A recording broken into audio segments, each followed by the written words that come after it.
হাদিস নাবিজির শেখানো পরীক্ষিত একটি দুয়া।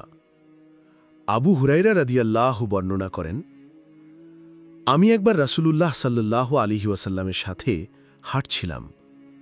হঠাৎ আমরা এমন একজন মানুষের কাছে পৌঁছলাম যিনি অসুস্থ এবং দারিদ্র্যের কষ্টে ভুগছিলেন। তিনি বললেন, হে রাসূলুল্লাহ, আমি আর্থিকভাবে দুর্বল এবং অসুস্থ। রাসূলুল্লাহ সাল্লাল্লাহু আলাইহি ওয়াসাল্লাম বললেন, আমি কি তোমাকে এমন কিছু শব্দ শেখাবো, যদি তুমি এগুলো পড়ো আল্লাহ তোমার অসুস্থতা ও সমস্যাগুলো দূর করবেন? তখন তিনি এই দোয়া শেখালেন। কিছুদিন পর রাসূলুল্লাহ সাল্লাল্লাহু আলাইহি ওয়াসাল্লাম আবার তার কাছে আসলেন। তাকে সুস্থ এবং সুন্দর অবস্থায় দেখে বললেন, কি হয়েছে তোমার? তিনি উত্তর দিলেন, হে রাসূলুল্লাহ, আপনি যে দোয়া শিখিয়েছিলেন আমি প্রতিদিন সেটি পড়েছি। সূত্র মুসনাদে আহমদ।